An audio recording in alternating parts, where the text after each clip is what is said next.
So, quick question, guys. Do you think building an entire mountain for what it will probably amount to about, I don't know, 5 minutes of screen time? Do you think it might be a little bit excessive?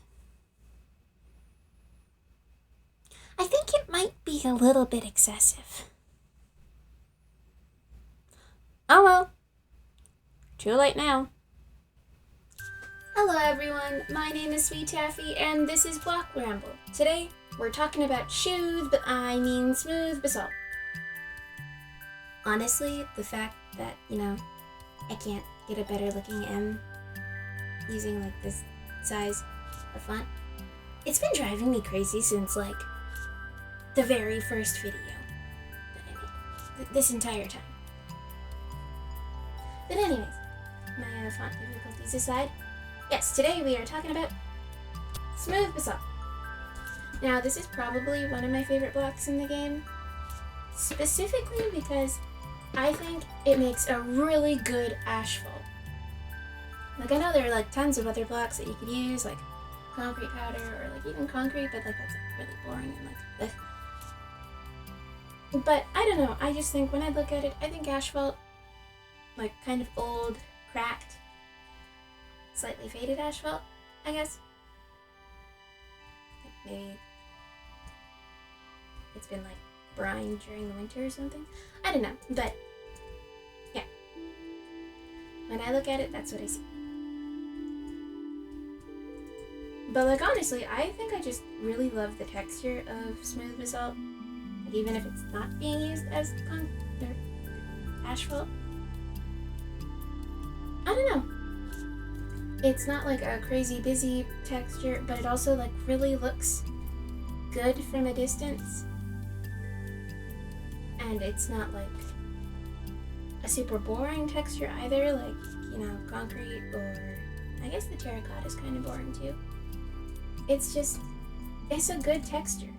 I especially like all the color that's actually in this. Like, it's not gray and like black or anything. You've got bits of taupe, you've got purples, you've got like this dark indigo kind of color. Like, there's a lot of color in here.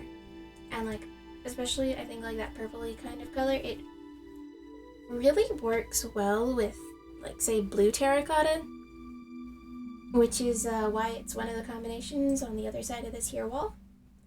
But we'll talk about those later. Now, I think the biggest downfall for smooth basalt is like acquiring enough of it to build something with.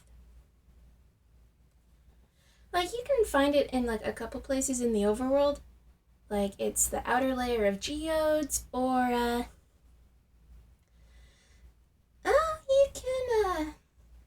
you can find it in these lovely little places called ancient cities in the deep dark. So if you want to spend some time, tearing apart an ancient city while some horrible eldritch horror chases you through the darkness, that sounds like a great way to spend your afternoon. A little dangerous, maybe, if you're not like a professional Minecrafter or something, but yeah, it's one way you can get the block. If you don't feel like risking your life to get a block, you can always go to the nether and get normal basalt instead. Of course, the nether is not the most friendly place out there either, It's kind of a hellscape, with fire and lava and skeletons and piglins and ghasts and all sorts of horrible things. But if you want to spend time, mining up copious amounts of basalt while things are trying to kill you, so you can bring them home and pop them into a furnace and then bam, get all the smooth basalt your little heart desires. Or you can also like put it through a stone cutter or a crafting table, and you can get some polished basalt, which is another really nice block. But yeah, you know, that's another way that you could go about acquiring it. Or you could, yeah, I mean, it still involves, you know, a quick little trip into the Nether. But you can always, you know, do that, you know.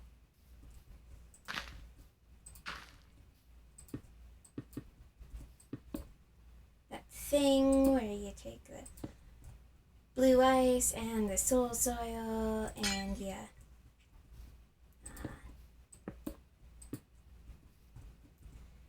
Take a bucket of lava. Where's the lava? There's the lava.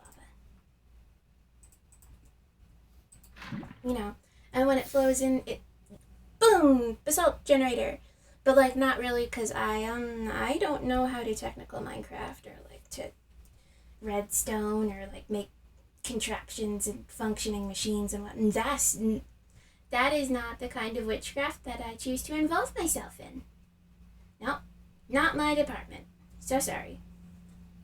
Thankfully, this is the internet. You're on YouTube. You can look up tutorials on how to make your own basalt generators, and the internet shall provide answers. Just do not look for answers from me, because I don't know what I'm doing, guys. If I want to use copious amounts of smooth basalt, I'm probably doing it in creative mode. You know, where I am a god in pixel form, and I do not need to worry about actually, you know, working hard to get blocks. Because, yeah, as I said, crafting machinery and, like, devices and things, that's not my department. It's just not. My department is building things and, making pretty stuff, you know? Yeah. And to make pretty stuff using smooth basalt, that involves a couple of choice blocks. And here they are. These are my choice blocks. So my first up favorite combination is mud and smooth basalt. Now mud's another one of those shiny new 119 blocks, yay.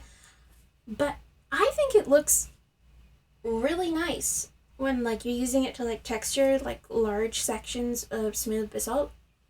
They're like close enough color-wise, like it's still got that like the purpley bluey kind of color. It's just like a touch darker than it's a bit unit of measurement darker than smooth basalt. So like it works really nice when you're like texturing your smooth basalt, or if you're making gradient using the two of them, or you know, maybe your smooth basalt is wet and so it is darker. I don't know. I just think they look really good together. And so here they are. As a combination together. For my next combination, we've got my beloved mangrove wood. Now maybe I just think these two like look really good together because this was the combination that like made me love mangrove wood in the first place. I don't know. But yeah. I like put down the smooth basalt and then I looked to see what, you know, they'd look like together and I fell in love instantly. So maybe it's sentimental reasons, I don't know. Or it's because like mangrove wood is like that nice rusty red and it like really pops against like the dark cool colors, like just wha-bam in your face combination. I don't know. I mean, I also think that like a lot of the funky colored woods, so like, you know, your crimson planks and your warp planks and your acacia, I don't know, I just think that all of these wood types look really good with smooth basalt. Just crimson, or, mangrove in particularly looks fantastic. But maybe I'm biased, I don't know. I love mangrove wood so much. Anyway, yes. Next combination. So for our third combination, we've got blue terracotta, as I was mentioning before. And I don't know, I think they just look fantastic together. Like, the blue terracotta, it doesn't fight for attention with the smooth basalt. It's like, just a really nice balance between like lots of pixels and not. There's still lots of pixels, but like not a lot of like easy to see pixels, I guess. It's just quiet, noisy, dark, lighter, but they're both like, cool colors, and they've got some like similar colored pixels in there, kind of. I don't know. It looks good. And so here it is, my opinion. Deal with it. Anyway, for our fourth combination, we've got red sandstone. And I think it's the same case with the mangrove, how it's like this warm color versus the cool dark. It's like another like bam in your face. But it also feels very Halloween-y, and I don't know. I love Halloween. Halloween is my Christmas. It's just good stuff. And like, again, kind of like with the blue terracotta, it's like, admittedly red sandstone is a lot noisier than terracotta, but it's a quieter looking texture versus a noisier texture. Like, I don't know. It's good stuff. Good stuff, yes. Fifth combination is great glazed terracotta. Now, I typically don't use glazed terracotta.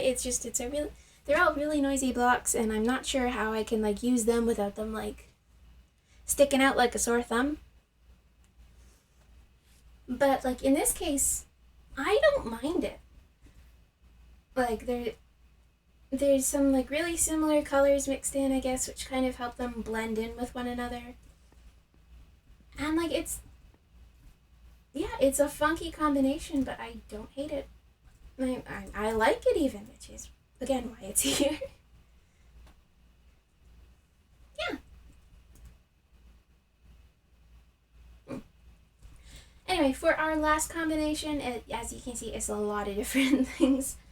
But I think the deep slate ore blocks and smooth basalt are, I don't know, I think they look really good. I think it might have something to do with like some of the colors used are like really similar, and the texture itself kind of blends in some spots, like they're connected. So from a distance, like they don't stick out too badly, and I don't know. I really like the different pops of colors that the ores provide. Like personally, I think the lapis, emerald, and the redstone are probably my favorite of the ore blocks with this combination. Although I do like copper too, that one blends in nice as well. I mean, it's a shame that you can't really get deep slate emerald, because I would love to build with this, but only in creative mode, I guess. But yeah. So now let's take a look at some of the pallets. So as per tradition now, our first palette is going to be, our cute cottage build. So for this build, we're using smooth basalt, we're using blackstone bricks, we're using pink terracotta, mud bricks, calcite, white concrete, oak, spruce, dark oak, and mangrove wood. And I really liked how this one turned out. It's this cute little like cross-shaped building. Like it's half red, half white. But my favorite part probably is like the little heart-shaped details that like all the sections have. Like some of them are kind of squashed hearts, but they're still there. And so we used smooth basalt as the foundation for the building, but it's also the border around the flower beds, and it's also part of the roof. Of course, we've textured it with, I've textured it with mud to kind of add like wear and tear almost, or like just some variation to it. And it's all bordered by the blackstone, of course. And you've got your mangrove halves of the house and your white concrete, like a little bit of detailing using calcite and concrete powder.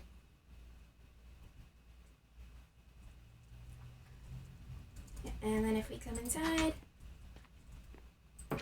you know, we're using the brick as, you know, like a baseboard kind of, or like,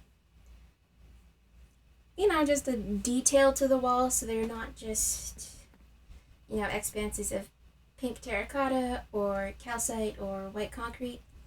You know, there's like a little bit of character, a little bit of like support sort of to it, as well as like the actual supports.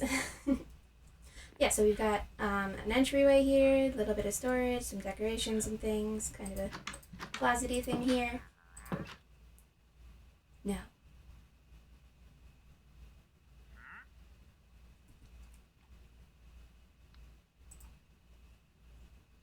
Sorry guys, I will get right back to the video. I just need to deal with somebody. Here, you guys will fit right in over here. Anyway, okay. Back to our scheduled content. We've got a cute little dining room here with like a kind of like fancy tablecloth maybe, or like, I don't know. It's a table. It's a dining room table. Through here we've got a bedroom, little desk, bookshelves, entrance to the attic. I gotta do a little bit of parkour to get up here, but yeah, it's kind of our storage area and enchanting room. Yeah, it's nothing like too impressive. Just wanted to fit an enchanting table in here somewhere. But yeah, so you got your bedroom, dining room. In here we've got a kitchen, which has my usual, you know, tile floor deal. Yeah, lots of like workstation-y things, but you know, it's a kitchen. There's a fridge and, you know, storage, kind of pantry kind of thing for all your food. And yeah. And then finally we've got like a little living room area, big comfy couch, some decorations, fireplace, bookshelves, another chest where, you know, you could keep your records for your record player, and yeah, just a cute little cottage. Nothing too crazy.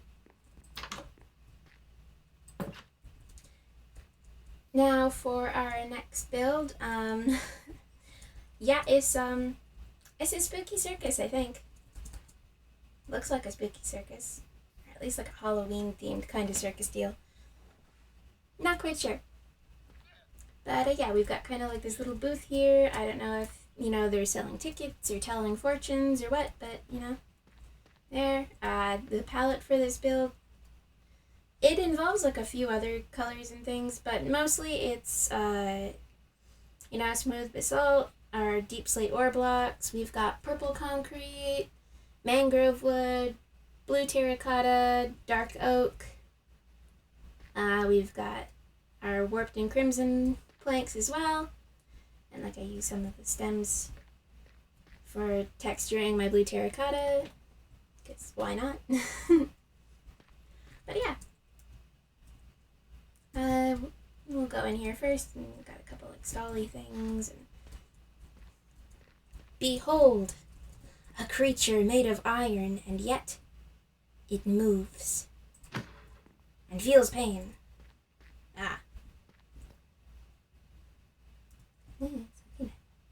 Anyway, so here we've got like, you know, your circus ring, you got your pole in the middle. The tightrope doesn't really go anywhere. It's more of like an idea of a circus than an actual circus build. We've got seating, like 3 sides. I kind of imagine that the deep slate ores kind of work like confetti. Like, you know, just someone went real crazy with the confetti around here and it's just everywhere. And if we go out here, we've got some wagony things, like you pack up your tent and it would probably go in here all folded up, and maybe we, you know, load the fortune teller ticket booth thing in here and some other stuff, and maybe the golem's cart has wheels that we don't know about. I don't know. One of the things I really love about this build, though, is the ropes with like all the banners dangling from it. I think it looks very festive and fun. And I'm very proud of how I got most of it to kind of line up. It's a little wonky towards the end, but it's because I could only fit 9 things, and there's a lot more than 9 panels. But yeah. It's the first time I built the circus tent, and it's probably the last.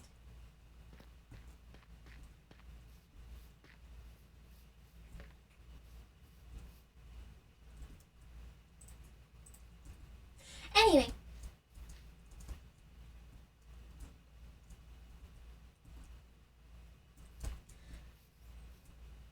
For this next build, it's like part of a wall that you put around like a city or a village or like a castle. I think it looks very sinister but impressive, and I am very proud of it because it's a lot of parts. It's honestly, I probably should have put like all the deep slate variations because it's got the polished, it's got brick, it's got tile, but it's also, you know, smooth basalt, polished basalt, oak wood, and deep slate redstone. Although there's just some normal redstone blocks too for like that extra pop or something special. But I think like, you know, between the towers, that's like one segment, and you just do that like all the way around, whatever you're protecting. And I like the way it looks at night. It like just looks extra sinister at night, I think. And it's got like all sorts of like little windows for you to fire arrows from. And you can watch from the towers to make sure nobody sneaks in through the wide open entrance. I'm particularly proud of the roof. I like the like slope that it's at, and it's very spiky and intimidating. Kind of reminds me of like that cathedral we did in my calcite video many moons ago now. I only decorated the interior of one side of it because it's a really big space. But yeah, I kind of imagine like, you know, the guards for the tower, they've got their barracks kind of. So, you know, you got your suits, everybody's suits of armor, and, you know, maybe there's weapons or supplies or something in here. They've got kind of a hangout area, and this is where I used the gray glazed terracotta. There wasn't really enough of it for me to, like, really add it to the palette, but, you know, it's here. I used it. I think it makes a cool, funky carpet. Yeah, they can keep an eye and, like, shoot arrows and stuff through here. It's where they eat their food, and their belongings are in here, and they sleep in here as well. And I'm going to sleep in here too, because it is nighttime. Yeah, if we go up this little tube here, leads into one of those towers that we saw. You know, look out through here at the creepy circus and the excessive volcano. You know, only annoying part is I can't fly out of this thing quite so easily.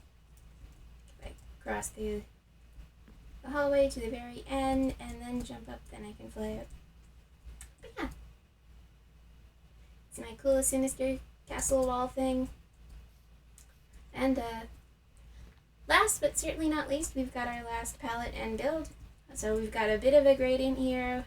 You know, my favorite mossy, cobblestone, tough combination, but we've also got, it switches to smooth basalt, mud, black stone, and then we've got magma blocks, chiseled red sandstone, and black stone bricks. And originally I was going to build a fire temple, but I felt like the fire temple needed a proper setting, so then I ended up building a volcano. And by the time I finished the volcano, I couldn't build a fire temple that I thought did it justice, so I kind of just, you know, destroyed the fire temple. And now it has been a casualty of the eruption, I guess. It kind of reminds me of like a giant spidery thing though, like if that was like the big butt in the head and like one of the legs, like if I'd done like a bunch of more staircases around the place, it'd been kind of cool. But yeah, so it's just kind of like this lava wall at the back, and it just leads inside to the inside of the mountain, which is nothing but, you know, darkness and lava drippy from the ceiling. We've got a bit of like a ruined staircase, like there's been a landslide, or I don't know, the volcano erupted or something weird like that. Yeah. I'm really proud of how the gradient turned out in this. I don't know, I really like the transition between all of them. And I'm really proud of my lava pools and things. So yes, this is Mount Excessive. But yeah. If you want to see me build any more, you know, excessive builds for 5 minutes of screen time, and or, you know, if you just like listening to me ramble about blocks for whatever reason, then, you know, subscribe, maybe like the video.